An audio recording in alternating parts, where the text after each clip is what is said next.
تسلیم ہی نہیں کیا جاتا تھا، لیکن لگ بھگ اب انہوں نے 2 سال کے بعد اتنی تبدیلی آ گئی ہے کہ جعلی حکومت کو تسلیم کر لیا۔ وزیر اعظم یا وزراء سے رابطہ پہلے بڑی معیوب بات سمجھی جاتی تھی، اب بہت نارمل ہے۔ اب تو کسی کو جسٹیفیکیشن دینے کی بھی ضرورت نہیں پڑتی کہ میں نے کیوں بات کی۔ لیکن وزیر اعظم نے اس سے پہلے بڑے بڑے واقعات ہوئے خیبر پختونخوا میں دہشت گردی کے، کبھی رابطہ نہیں کیا۔ ابھی ایک واقعہ ہوا، اس کے اوپر رابطہ کیا، لیکن اندر کی بات تو کچھ اور ہے۔ پہلے سہیل آفریدی نے بتایا تھا کہ میں نے شہباز شریف سے کہا کہ میری عمران خان سے ملاقات کروائیں، تو شہباز شریف نے کہا پوچھ کر بتاتا ہوں۔ اب تو سہیل آفریدی بھی پوچھ کر بتاتے ہی نہیں ہے کہ کیا بات ہوئی کیا بات نہیں ہوئی۔ بہرحال شہباز شریف سے پوچھ کے وہ بتا دیں کہ عمران خان صاحب سے ان کی ملاقات 6 مہینے سے زیادہ ہو گئے ہیں، کیوں نہیں ہو پا رہی۔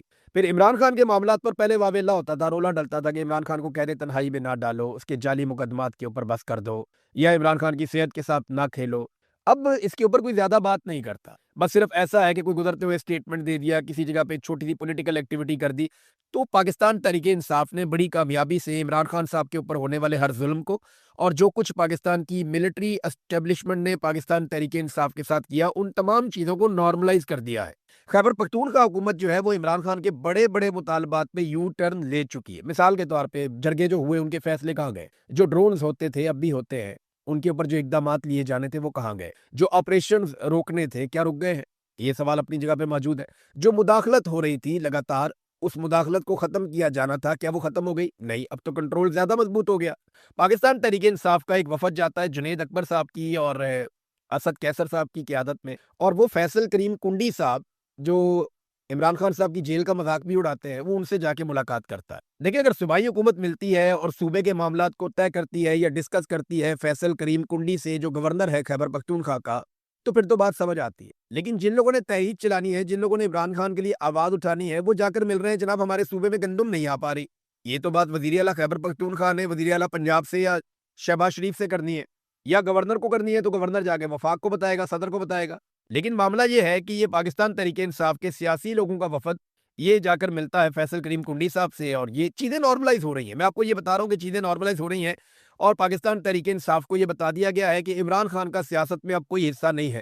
اگر آپ نے اپنی سیاست بچانی ہے تو آپ چیزوں کو نارملائز کریں، انہی پولیٹیکل لوگوں کے ساتھ آپ گزارا کریں، اور ملٹری اسٹیبلشمنٹ کے وہ غلط کرتے ہیں ٹھیک کرتے ہیں اس طرف دیکھنا آپ چھوڑ دیں۔ عاصم منیر صاحب نے ایک خطاب بھی کیا ہے، اس میں انہوں نے میڈیا کا شکریہ ادا کیا، انہوں نے سوشل میڈیا کا شکریہ ادا کیا، تمام پولیٹیکل پارٹیز کا انہوں نے شکریہ ادا کیا کہ سب نے اکٹھے ہو کر جو بھارت نے کیا اس کا جواب دیا۔ تو دیکھیں، عاصم منیر صاحب نے اپنے منہ سے کہہ دیا کہ پورا پاکستان اکٹھا تھا، اور تمام پولیٹیکل پارٹیز اور سوشل میڈیا پہ جو سائبر وار ہے اس کا مقابلہ سب نے مل کر کیا۔ تو اب کوئی بھی ٹاؤٹ منہ کھولنے سے پہلے سوچ لے کہ عاصم منیر صاحب نے خود کہہ دیا ہے کہ سب نے مل کر کیا تھا، اور یہ ایک حقیقت ہے۔ پاکستان تحریک انصاف نے بھرپور ساتھ دیا تھا پاکستانی افواج کا اس وقت جب انڈیا کے ساتھ پاکستانی افواج لڑ رہی تھی۔ گو کہ اس کے بعد ملٹری اسٹیبلشمنٹ نے تحریک انصاف کے خلاف اپنی تلوار مزید تیز کر لی، اپنا ٹوکا اور تیز کر کے ان پہ پھیر دیا، ان کو مزید تباہ و برباد کیا، عمران خان صاحب کے اوپر زیادہ سختیاں کی، آئینی ترمیم کے ذریعے سے فیلڈ مارشل بن گئے، استثنا لے لیا، 5 سال کی ایکسٹینشن بھی لے لی۔ یہ سارے فائدے تو پاکستان کی ملٹری اسٹیبلشمنٹ نے، خاص طور پہ عاصم منیر صاحب نے اٹھائے۔ لیکن تحریک انصاف کو صلہ یہ ملا پاکستان کے ساتھ پوری طاقت سے کھڑے ہونے کا، کہ حالانکہ اتنے شکوے اتنے گلے تھے ان کے، پھر بھی وہ پوری طاقت سے کھڑے ہوئے، یہ ان کا بڑا پن ہے۔ لیکن اس کے باوجود انہیں بعد میں مزید برے طریقے سے کچل دیا گیا، یہ کیا گیا۔ ناظرین، میں نے کچھ عرصہ پہلے خبر آپ کو دی تھی کہ ایک شخصیت کے لیے محسن پاکستان مرحوم عبد القدیر خان صاحب کا جو گھر ہے جو اسلام آباد میں موجود ہے اس کو تیار کیا جا رہا ہے۔ میں نے آپ کو یہ خبر دی تھی آج سے کچھ عرصہ پہلے۔ اب جناب یہ خبر کی تصدیق آ گئی ہے، اور میں نے یہ کہا تھا کہ جو اسلام آباد کے رپورٹرز ہیں وہ ذرا پتہ کر لیں اپنے طور پہ کہ یہ کس کے لیے کیا جا رہا ہے۔ تو یہ جسٹس امین الدین خان کے لیے کیا جا رہا تھا، اور اسلام آباد کے سیکٹر E7 میں ڈاکٹر عبد القدیر خان کا گھر انہیں الاٹ کر دیا گیا۔ اس سے پہلے اس کو بڑا شاندار طریقے سے ان کی مرضی کے مطابق بے شمار قوم کا پیسہ لگا کر اس کو رینوویٹ کیا، اور انہوں نے اپنی مرضی سے پورا گھر وزٹ بھی کیا، جا کر دیکھا بھی، اپنی مرضی کی چیزیں بتائیں، یہاں یہ بنا دو، یہاں ایسے کر دو، یہاں ایسے کر دو۔ شاندار رینوویشن کے بعد، کیونکہ انہوں نے کام کرنے ہیں نا پاکستان کی ملٹری اسٹیبلشمنٹ کے کہنے کے اوپر، اور ایک ایسی آئینی عدالت بنائی گئی ہے جو ہر غیر آئینی کام کو تحفظ دے گی۔ پاکستان میں چاہے فوجی عدالتوں میں سویلین کا ٹرائل ہو، چاہے پاکستان تحریک انصاف کی مخصوص نشستیں ہوں، چاہے کوئی بھی ظلم اور بربریت ہو پاکستان میں جو اب آئینی عدالت بنائی گئی ہے یہ تحفظ فراہم کرے گی پاکستان کی ملٹری اسٹیبلشمنٹ کو۔ تو ان ججوں کو تحفظ فراہم بھی کیا جائے گا۔ وفاقی آئینی عدالت کے ملازمین کے جوڈیشل اور یوٹیلیٹی الاؤنس میں موجودہ بیسک سیلری کے 50% تک کا اضافہ کر دیا گیا۔ نئے الاؤنسز کا اطلاق وفاقی آئینی عدالت کے تمام ملازمین پر فوری طور پہ ہو۔ پاکستانیوں کو کچل رہے ہیں، تباہ کر رہے ہیں، جبکہ ان ججوں کو اور ان کے عملے کو فائدہ پہنچا رہے ہیں جنہوں نے ملٹری اسٹیبلشمنٹ کے کہنے پہ تمام فیصلے کرنے ہیں۔ بسم اللہ الرحمن الرحیم۔ السلام علیکم ناظرین، آپ یوٹیوب چینل دیکھ رہے ہیں، میں عمران خان ہوں۔ بین الاقوامی سطح پہ کچھ اچھی خبریں بھی ہیں ہمارے پاس، وہ میں آپ کے ساتھ شیئر کرتا ہوں، لیکن سب سے پہلے پاکستان کے اندر کی صورتحال۔ کل عمران خان صاحب کی بہنوں کی ملاقات کا دن تھا۔ اب تو کئی مہینے گزر گئے کہ عمران خان صاحب کی ملاقات ان کی فیملی سے نہیں کروائی جا رہی، اور کم سے کم کوشش کی جا رہی ہے کہ ان لوگوں سے تو بالکل نہ ملوایا جائے جو لوگ باہر آ کر سچ بول دیتے ہیں، یا جو لوگ باہر آ کر بتا دیتے ہیں کہ عمران خان نے جیل کے اندر کیا کہا۔ دیکھیں، کئی لوگ ایسا ہے کہ سامنے آ کر نہیں بول پاتے، لیکن وہ کم سے کم ٹیلی فون کر کے میڈیا کے لوگوں کو، عمران خان کے سوشل میڈیا کو یا ان کی فیملی کو وہ حقائق انہیں بتا دیتے ہیں۔ تو ان لوگوں پر بھی مکمل طور پہ پابندی لگا دی گئی ہے، بلکہ اب عمران خان صاحب کی ملاقاتیں ہوتی ہی نہیں ہیں۔ عمران خان کی بہنیں گئی تھیں ملاقات کرنے کے لیے، ایک مرتبہ پھر ان کی ملاقات عمران خان صاحب سے نہیں کروائی گئی۔ اب یہ عاصم منیر صاحب کا فیصلہ ہے، اس کے اندر اگر کوئی مجھے کہے نا عدالت ہے، سپرنٹینڈنٹ ہے، نواز شریف ہے، شہباز شریف ہے، یہ سارے کچھ نہیں بیچتے، ان کا یہ فیصلہ نہیں ہے، نہ ان کے پاس اتنا اختیار ہے، نہ ان کے پاس اتنی طاقت ہے۔ یہ پاکستان کے فیلڈ مارشل عاصم منیر کا فیصلہ ہے، اور وہ عمران خان صاحب سے کسی صورت بھی ملاقات نہیں ہونے دے رہے کسی کی بھی۔ عمران خان صاحب نے خود کہا تھا کہ اگر مجھے کچھ ہو گیا جیل میں یا میری اہلیہ کو کچھ ہو گیا جیل میں تو بدلہ عاصم منیر سے لینا، یعنی آپ نے ان کو پوچھنا، وہ ذمہ دار ہوں گے۔ یہ عمران خان صاحب ایک مرتبہ نہیں کئی مرتبہ کہہ چکے۔ تو ایک مایوسی بھی ہے پاکستان تحریک انصاف میں کہ یہ کیا ہو رہا ہے، لوگ کیوں نہیں نکلتے۔ عمران خان صاحب کی بہنوں نے بلایا سب کو، لیکن لوگ پہنچے نہیں، بہت تھوڑے لوگ پہنچے۔ میں آپ کو بتا دوں کہ عام پبلک کو انہوں نے یہ دعوت نہیں دی تھی، انہوں نے یہ عمران خان کی پارٹی کے عہدے داروں کو اور پارلیمنٹیرینز کو دعوت دی تھی، جن کی اکثریت وہاں پہ نہیں پہنچ، جس کی وجہ سے کچھ مایوسی بھی تھی عمران خان صاحب کی بہنوں میں۔ انہوں نے بلکہ وکلا کے معاملے میں کافی سخت رد عمل دیا۔ انہوں نے کہا یہ وکلا اور ساری جو بار ایسوسی ایشنز ہیں یہ بیٹھ کر کیا کر رہی ہیں، یہ سہولت کاری کر رہے ہیں۔ یاد رکھیں، یہ عوام نہیں بھولے گی، جو ان چوروں کا، ان غداروں کا، ان ظالموں کا ساتھ دے رہا ہے، عوام انہیں نہیں بھولے گی۔ اور وہ کہنا بیچاری چاہتی ہیں بہت کچھ عمران خان کی بہنیں، لیکن پولیٹیکلی آپ کو پتہ ہے کہ ان کے اوپر ایک دم الزامات کی بوچھاڑ ہو جاتی ہے، اور وہ نہیں چاہتی کہ عمران خان صاحب کی پارٹی کے اندر مزید ڈیوائیڈ پیدا ہو، یا پاکستانی عوام عمران خان صاحب کی پارٹی کے اوپر زیادہ تنقید کریں۔ لیکن حقیقت یہی ہے کہ پارٹی کو جس طرح کھڑے ہونا چاہیے تھا وہ اس طرح کھڑے نہیں ہوئے، اور اس کے پیچھے ایک ریزن یہ ہے کہ پولیٹیکل پارٹیوں سے لڑنے کے لیے ٹرینڈ ہوتی ہیں، کوئی ٹرینڈ فوج کے ساتھ لڑنے کے لیے ان کی تیاری نہیں ہوتی۔ تو یہاں پہ تو پاکستان کی ملٹری اسٹیبلشمنٹ نے اپنا سارا کچھ ہی داؤ پہ لگا لیا۔ آج سے پہلے اتنا کھل کر کبھی پاکستان کی ملٹری اسٹیبلشمنٹ اپنی بندوق کے ساتھ میدان میں نہیں آئی جتنا کھل کر اس مرتبہ وہ میدان میں آئے۔ ہم نے D G I S P R کو سنا، انہوں نے کیا کچھ نہیں کہہ دیا، عمران خان کو ذہنی مریض تک کہہ دیا، ٹولہ کہہ دیا، انتشاری کہہ دیا، پتہ نہیں کیا کچھ وہ کہتے رہے، لیکن پبلک نے ان کی بات ایک کان سے سنی اور دوسرے کان سے نکال دی، بلکہ پبلک نے سنی نہیں۔ آپ سوشل میڈیا پہ اٹھا کے دیکھیں نا، آئی ایس پی آر کو جتنا پہلے سنا جاتا تھا، اب اگر آپ ان کے ویوز دیکھیں تو نہ ہونے کے برابر ہیں اس کے مقابلے میں جو پہلے ان کے ویوز ہوتے تھے۔ یہ لڑائی جو ہے نا، یہ اقتدار کی لڑائی نہیں ہے، یہ اصول کی لڑائی ہونی چاہیے۔ آج پاکستان تحریک انصاف کا مار کھانے کا ٹائم ہے، تو انہیں مار بھی کھانی چاہیے، اور ڈٹ کر مار کھانی چاہیے، عزت کے ساتھ سر اٹھا کر مار کھانی چاہیے۔ ایک وقت آئے گا جب وہ اس بات پہ فخر کریں گے کہ انہوں نے مقابلہ کیا تھا، اور جو لوگ آج مقابلہ نہیں کریں گے وہ مایوس ہوں گے کہ ہم نے اس وقت مقابلہ کیوں نہیں کیا تھا۔ تھوڑی سی ہم اگر گرفتاری کر لیتے یا تھوڑی سی مار کھا لیتے تو کوئی فرق تو نہیں پڑنا تھا، ہمارا قد بڑا ہو جاتا، ہم بھی اس میں حصہ ڈال لیتے۔ ایک وقت آئے گا، میں آپ کو آج بتا رہا ہوں، یہ وقت آئے گا، کئی لوگ جھوٹی کہانیاں بھی اس وقت سنایا کریں گے۔ مراد سعید جو خود بڑے مشکل حالات میں گزر رہے ہیں، انہوں نے ایک ٹویٹ کیا، اور یہ بڑا تفصیلی ٹویٹ ہے، ساری کہانی آپ کو سمجھ آ جائے گی کہ P T I actually Imran Khan کے ساتھ کر کیا رہی ہے۔ انہوں نے کہا جی، قید تنہائی میں ڈالنے سے پہلے وکلا، اراکین اسمبلی اور پارٹی قیادت کے لیے احکامات تھے، یہ عمران خان صاحب کی جانب سے، کہ عدالتوں کے باہر دھرنا دیں جب تک انصاف نہیں ملتا۔ ان سب کو جھنجھوڑ کر یاد کرا چکا ہوں۔ وکلا کے نام بھی سخت پیغام تھا، اور کیوں نہ ہوتا، پارٹی عہدوں سے لے کر اسمبلی ٹکٹ اور بار الیکشن تک عمران خان کے نام پر لڑے جاتے ہیں، لیکن خان صاحب کے احکامات کے باوجود عدالت کے باہر مستقل بما اراکین اسمبلی دھرنا نہیں دیا جا سکتا۔ پہلے بارش تھی، پھر رمضان آ گیا، اب گرمی آ گئی ہے۔ خان صاحب کی بیماری، ڈرون حملے، آپریشن، بدلتے ہوئے بین الاقوامی حالات، پیٹرول کی قیمتوں میں ہوش ربا اضافے، بے جا لگنے والے ٹیکسز، مہنگائی کے تناظر میں تحریک چلانے کی صلاح دی۔ صرف صوبہ نہیں، ملک بند کرنے کا بھی پلان بنا۔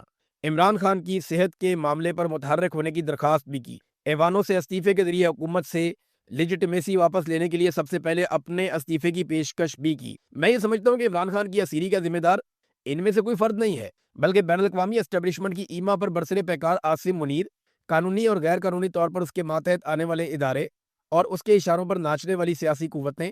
مگر کیا عمران خان اپنی ذات کے لیے قید میں ہے؟ کیا اس کی رہائی کے لیے اپنی پوری قوت سے کوشش کرنا بھی کسی کا فرض نہیں ہے؟ قیادت سے لے کر قوم تک کسی کا بھی نہیں ہے؟ اچھا، یہ بار بار مراد سعید ایکچولی بتا رہے ہیں کہ جو کچھ انہوں نے پاکستان تحریک انصاف کے ساتھ بات کی، جو چیزیں طے ہوئیں، ان میں سے کچھ بھی نہیں ہوا، بلکہ انہوں نے بہت ساری چیزیں ایسی کی کہ سیاسی کمیٹی خود کو محب وطن ثابت کرنے کے لیے ایمرجنسی اجلاس بلا سکتی ہے، تنظیمی عہدوں کے لیے نئے نئے نوٹیفیکیشن کر سکتی ہے، صوبائی حکومت فارم 47 وزیر اعظم اور صدر کے ساتھ بیٹھ سکتی ہے، کور کمانڈر ہاؤس کا رخ کر سکتی ہے۔ لیکن جب عمران خان صاحب کا سوال ہوتا ہے تو سیاسی کمیٹی کا جواب ہوتا ہے کہ تحریک تحفظ آئین پاکستان اس کا جواب دے گی، پھر ان کا جواب ہوتا ہے پی ٹی آئی کی قیادت کہتی ہے فیملی جواب دے گی، اور پھر وزیر اعلیٰ پہ بات آ جاتی ہے۔ تو یہ سلیم اللہ کلیم اللہ کلیم اللہ سلیم اللہ ہی چل رہا ہے، یہ مراد سعید نے کہا۔ تو جب سارے فیصلے اپنے طور پر کیے جا سکتے ہیں تو تحریک کا فیصلہ کیوں نہیں کیا جا سکتا؟ میں اس لیے کہ عمران خان کی ہدایات درکار ہے، اور جہاں عمران خان کی ہدایات میسر ہیں وہاں کئی ہیلے اور بہانے بنائے جاتے ہیں بے شمار قسم کے۔ مان لیتے ہیں کہ منزل ایک ہے لیکن طریقہ کار مختلف ہے، تو ایک دن کے نوٹس پر آپ سب ایک چھت کے نیچے بیٹھ جائیں، آئیں سارے بیٹھیں، لائیو اجلاس کریں، انہوں نے یہ کہا، اور سارے مل کر جو ہے وہ فارمولا ڈسکس کریں اور دیکھیں قوم خود اسٹیبلشمنٹ کے ساتھ ان کا بھی احتساب کر لے گی جو لوگ 2 نمبری کریں گے۔ تو اب مراد سعید نے نا بڑے گلے شکوے کیے ہیں، بہت ساری ایسی چیزیں کی ہیں، 4 سال ہو گئے عمران خان کے ساتھ یہ ہو گیا۔ تو یہاں تک مراد سعید نے کہا کہ جب میں نے بات چیت کی، میں نے آواز اٹھائی تو یہ کہا گیا کہ مراد سعید تو پاگل ہو گیا ہے۔ پھر مجھے صوبائی حکومت نے اور وفاقی حکومت نے یہ پیغام دیا کہ جناب آپ irreversible نقصان پہنچا رہے ہیں تحریک کو۔ تو مراد سعید نے کہا کہ میں اتنا کہوں گا کہ اللہ آپ کو مزید آسانیاں دے، لیکن ہمارے مقصد، ہماری جدوجہد اور ہماری زندگیوں کی قیمت پر نہیں، بالکل بھی نہیں، کوئی فیصلہ کیجئے۔ یہ مراد سعید نے اپیل کی اپنی پارٹی سے۔ دیکھیں، میں آپ کو سچ بات تو یہ ہے کہ پاکستان تحریک انصاف میں زیادہ تر لوگ سمجھتے ہیں لڑائی لڑنے کے قابل ہی نہیں، یعنی یہ اتنی خوفناک لڑائی ہے، پولیٹیکل پارٹیوں سے لڑائی ہو سکتی ہے لیکن فوج کے ساتھ کون لڑے؟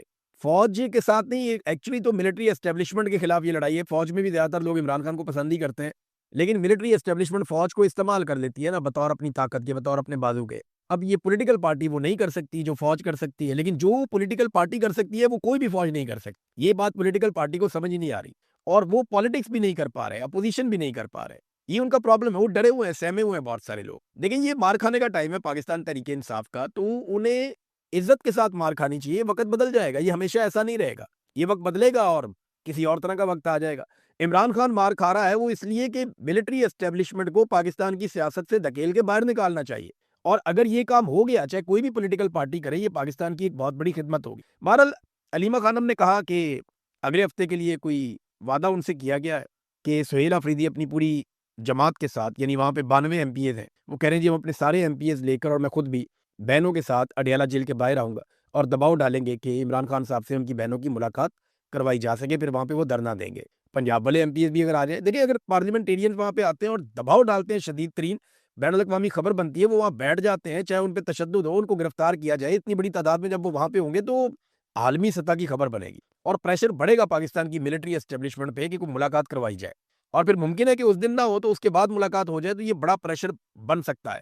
ناظرین، پاکستان سے ایک خبر اور ہے، لیکن اس خبر سے پہلے میں آپ کو یہ بتا دوں کہ یہ جو صوبائی حکومت بنی ہے نا، سہیل آفریدی ان کی کیبنٹ، یہ مراد سعید صاحب کی مرضی سے بنی، یعنی مراد سعید کے اپنے لوگ ہیں، یہ ان کے بہت تعلق والے لوگ ہیں، لیکن مراد سعید نے اب انہی سے گلا شکوہ کیا ہے۔ اس کا مطلب یہ ہے کہ اب یہ اس رستے پر کم سے کم نہیں ہے جس رستے پر مراد سعید ہے، یہ بظاہر دکھائی دے رہا ہے مراد سعید کے گلے اور شکوے سے۔ بہرحال کور کمانڈر کانفرنس ہوئی پاکستان میں، اور یہ بڑی امپورٹنٹ ہوتی ہے، جب بھی ہوتی ہے اس میں سے خبر نکلتی ہے کہ اب کس طرف کو معاملات جا رہے ہیں۔ تو کور کمانڈر کانفرنس کا جو اعلامیہ آیا آئی ایس پی آر کی جانب سے، میں نے اس کو 2 مرتبہ پڑھا اور مجھے کافی دکھ ہوا کہ اس میں بھارت نے جو پاکستان کا پانی روکا اس کا تذکرہ نہیں ہے۔ دیکھیں، یہ انہیں بتایا جانا چاہیے، اور یہ بات جو ہے وہ اعلامیے میں بھی ہونی چاہیے تھی، اور بھارت کو واضح پیغام کور کمانڈر کانفرنس میں سے جانا چاہیے تھا۔ اکثر پاکستانیوں کو پیغام دے دیا جاتا ہے، افغانیوں کو پیغام دے دیا جاتا ہے، بھارتیوں کو بھی مارکہ حق کے بارے میں پیغام دیا گیا، لیکن جو بڑا مسئلہ ہے وہ یہ ہے کہ بھارت نے پاکستان کا پانی روکا ہوا اپنے ڈیم بھر رہا ہے، اور یہ پاکستان کے حصے کا پانی ہے، یہ بھارت کا نہیں ہے۔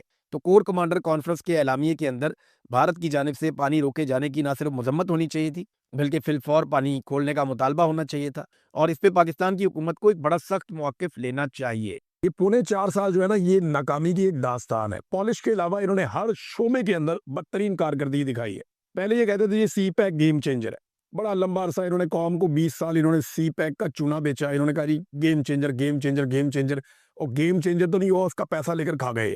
ایسے منصوبوں میں لگا دیا جو اب ہم پورے ہی نہیں کر پا رہے. کوئی ٹرین لے کے آ گیا اورنج, اب اس کا ہر مہینے پیسے دینے پڑتے ہیں. کوئی جنگلہ بس لے کے آ گیا, اس کے پیسے دینے پڑتے ہیں. کوئی لے کر آ گیا جناب کوئلے کا پاور پلانٹ لگائیں گے, اس نے آلودگی کر کے بیڑا غرق کر دیا سارے ماحول کا. کوئی کمیشنیں کھا گیا. انہوں نے وہ تباہیاں پھیری, ایسے پروجیکٹ لے کر آئے جو بالکل کمائی کر کے نہیں دے رہے تھے. تو اس سے کیا ہوا کہ انہوں نے جو چائنا سے پیسہ ملا اس کو اللہ تللوں میں انہوں نے زیادہ تر اڑا دیا. اب جناب پہلے کہتے تھے سی پیک گیم چینجر ہے, جب اس کو تباہ و برباد کر دیا تو اب کہہ رہے ہیں جی مائنز اینڈ منرلز کا جو بل آ رہا ہے نا یہ گیم چینجر ہے. یعنی اب ہم پاکستان کے جتنے معدنیات ہیں, معدنی ذخائر ہیں, وہ بیچیں گے, ہمارے لیے یہ گیم چینجر ہے. حد ہو گئی ویسے ان کی بھی. پاکستان کے پاس وینزویلا سے زیادہ تو معدنیات نہیں ہے نا, ہمارے پاس زیادہ ذخائر ان سے زیادہ تو نہیں ہے نا, ان کی تو گیم چینج نہیں ہوئی. تو ہماری معدنیات سے گیم کیسے چینج ہو جائے گی؟ گیم چینج پتہ کیسے ہوئے گی؟ گیم چینجر بیٹھا ہوا ہے ڈیالہ جیل میں, اس کو باہر نکالو. جو نظریہ اس وقت اس نے اپنایا ہوا ہے نا, وہ نظریہ ہے پاکستان کا گیم چینجر, کہ سارے ادارے اپنا اپنا کام کریں, آئین کی سربلندی ہو, آزادی اظہار رائے ہو, پاکستان میں عدلیہ آزاد ہو, پاکستان میں پارلیمان کی جو ہے وہ بالادستی ہو, پاکستان میں انسانی حقوق کا احترام کیا جائے, رول آف لا ہونا چاہیے. یہ ہے گیم چینجر. نہ یہ گیم چینجر ہونا ہے سی پیک سے, نہ یہ گیم چینجر ہونا ہے معدنیات سے.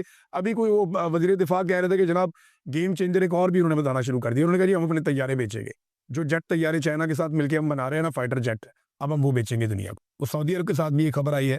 ویسے یہ خبر اگر ہو جاتا ہے تو بڑی اچھی بات ہے, سعودی عرب کو ہم نے بہت پیسہ دینا ہے, اور اب یہ کہتے ہیں کہ ہم طیاروں کے ساتھ یہ پیسے ایڈجسٹ کر لیتے ہیں. لیکن سوال ایک پیدا ہوتا ہے نا کہ سعودی عرب کے امریکہ کے ساتھ بڑے شاندار تعلقات ہیں.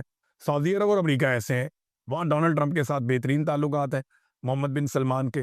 تو کیا امریکہ یہ برداشت کرے گا کہ محمد بن سلمان امریکی ہتھیاروں کو چھوڑ کر پاکستان اور چائنا سے ہتھیار خریدیں؟ دیکھیں یہ بڑا ٹرکی کوشچن ہے, اس کا جواب ابھی ہمارے پاس نہیں ہے. لیکن اگر پاکستان کامیاب ہو جاتا ہے اپنے طیارے انہیں دینے کی, یعنی جب تک ہمارے اوپر قرضہ چڑھا ہوا ہے, ہم نے اتنا پیسہ دینا ہے سعودی عرب کا, ہمارے اوپر ان کا قرضہ ہے اربوں ڈالر کا, تو اگر اس کے بدلے میں کچھ طیارے ایڈجسٹ ہو جاتے ہیں تو یہ ہوگا تو اچھا ہی. لیکن ہوگا کیسے بھئی؟ امریکنز اپنے طیاروں کے علاوہ اپنے گاہکوں کو کچھ اور خریدنے نہیں دیں گے. امریکن صرف اپنا ہتھیار خریدنے دیں گے. امریکہ کے ساتھ ان کے دفاعی معاہدے ہیں بڑے تگڑے سعودی عرب کے. یہ کہانی تو سنا دی خواجہ آصف نے, لیکن اس کی حقیقت کیا ہے یہ بھی ہم کچھ کہہ نہیں سکتے. بھارت نے ایک سٹیٹمنٹ دیا ناظرین, بڑا ہی گھٹیا سٹیٹمنٹ آیا بھارت کی جب. بھارت نے کوئی ریاست نے نہیں دیا, ان کے تجزیہ کار بار بار یہ بات کر رہے ہیں. بھارتی تجزیہ کار کہتے ہیں جی جیسے وینزویلا کے صدر کو اٹھا کے لے گئے نا امریکہ, ویسے ہی ہم پاکستان سے عاصم منیر کو اٹھا کے لے جاتے ہیں. کیوں؟ حلوہ خالہ جی کا واڑا ہو گیا کہ یہاں سے اٹھا کر لے جاؤ گے عاصم منیر کو. ایسے نہیں ہوگا بھائی, پہلے اپنا جو ہے وہ جہازوں کا ملبہ اٹھا کے لے جاؤ جہاں جہاں پہ وہ گرا ہوا ہے. تو جہازوں کا ملبہ اٹھا لو. ہمیں پاکستان میں عاصم منیر صاحب کی سیاست میں مداخلت اور آئین اور قانون کی دھجیاں اڑانے اور انسانی حقوق کی پامالیوں میں بے شک ہمیں بہت تحفظات ہیں, بہت غصہ ہے. لیکن ہم یہاں کریں گے جو کرنا ہوگا پاکستان کے اندر, اور انشاءاللہ ہم یہاں پہ ہر اس آدمی کو سزا دیں گے جو آئین توڑے گا, جو غداری کرے گا. انڈیا ذرا جو ہے نا وہ اس معاملے سے باہر ہی رہے. تو آؤ گے اٹھا کے لے جاؤ گے, ہم آپ کو کہیں گے happy birthday to you, تو ایسے نہیں ہونا. ہم یہاں سزا دیں گے اس قوم کے ہر مجرم کو. ایک وقت آئے گا, یاد رکھیے گا, جتنے ڈکٹیٹر قبروں میں چلے گئے ہیں نا, ان کی قبروں کا بھی ٹرائل ہوگا. یہ قوم ایک دن جاگے گی اور یہ احتساب کرے گی اور انصاف مانگے گی, کیونکہ یہاں پہ 1 لاکھ آدمی کے قریب خون بہ چکا ہے. لگ بھگ 1 لاکھ پاکستانی اب قتل ہو چکے ہیں اب تک کی اطلاعات کے مطابق. جتنا آپ سارا دہشت گردی اور ان کی غلط پالیسیوں کو آپ اٹھا کر دیکھ لیں, تو یہ سارے قتلوں کا بوجھ کس کے اوپر ہے؟ یہ ڈکٹیٹرز اور ان کی غلط پالیسیوں کے اوپر ہے. تو پاکستان میں انشاءاللہ ہر ظالم کا احتساب ہوگا. ایک دن سب ظالم انجام کو پہنچیں گے, مگر یہ سارا کچھ ہم پاکستانی خود کریں گے انشاءاللہ. ناظرین, ٹرمپ کی نظریں اب گرین لینڈ پہ ہیں. یہ گرین لینڈ اب یہ زیادہ تر آئسی قسم کی زمین ہے, بہت یہاں پہ برف ہے, لیکن یہاں پہ بھی جیولوجیکل سرویز کچھ بتاتے ہیں کہ مال و دولت ہو سکتا ہے. لہذا ٹرمپ کی یہاں پہ نظریں کہتے ہیں دفاعی نقطہ نظر سے بہت امپورٹنٹ ہے.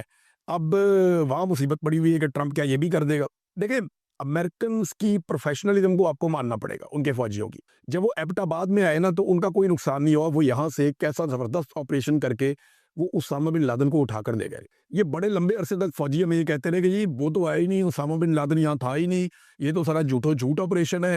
پھر ایک دن ہم نے ان سے کہا کہ یار یہ بات تم لوگ خود کیوں نہیں کرتے کہ اسامہ بن لادن یہاں پہ نہیں تھا اور امریکہ نہیں اٹھا کر دے. ہمیں روزانہ کہہ دیتے ہو کہ جناب ہم یہ بات کریں, میڈیا کو روزانہ آپ کہتے ہیں کہ ہمارے پاس ذرائع سے خبر آئی, سیکیورٹی ذرائع, اسامہ بن لادن نہیں تھا, یہ تھا وہ تھا. خود کہہ دو, خود انہوں نے کبھی نہیں کہا. تو پھر میڈیا کو بھی سمجھ آئی کہ نہیں اسامہ بن لادن کو ہی چک کر لے کے گئے ہیں وہ.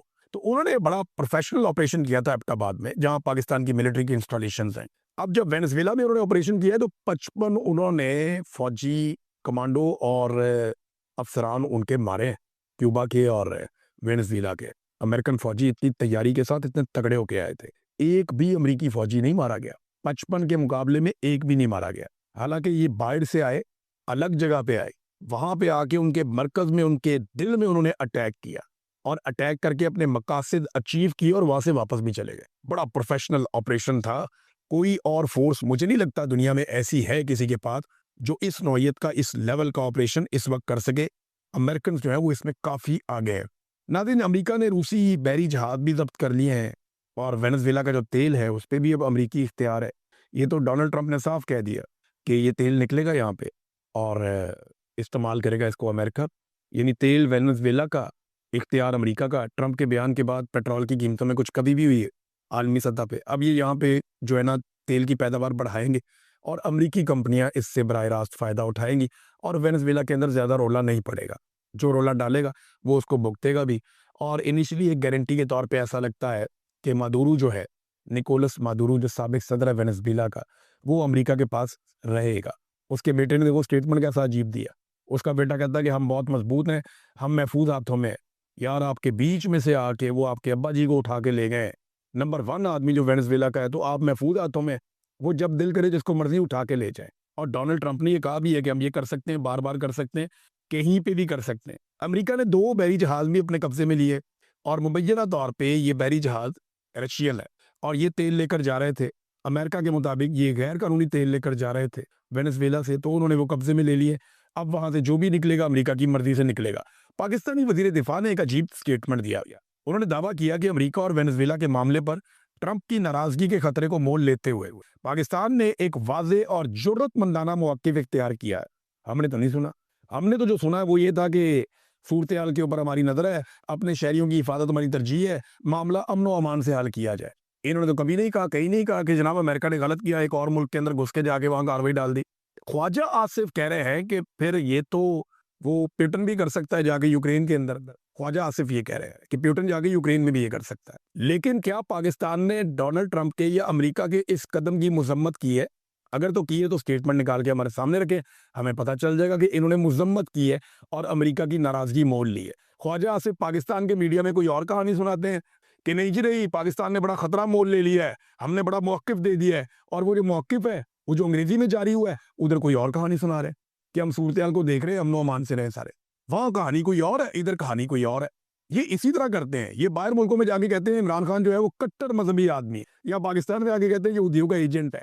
اور یہ منافقت ان کی اب اس لیے پکڑی جاتی ہے, پہلے کام چل جاتا تھا, اب سوشل میڈیا کا دور ہے, لوگ پکڑ لیتے ہیں. اسی وجہ سے انہیں نیند نہیں آتی, اسی وجہ سے یہ پریشان ہے. وہ D G S P R نے کہا نا بیانیے کے اوپر, میں سن رہا تھا ان کا کلپ, وہ میں بار بار سنا, میں حیران ہو گیا کہ کتنا خوف اور کتنا اعصاب پہ سوار ہے ان کے سوشل میڈیا, کہ وہ یہ کہتے ہیں کہ دیکھیں یہ کیسے بیانیاں بناتے ہیں, وہ کر سکتا ہے کوئی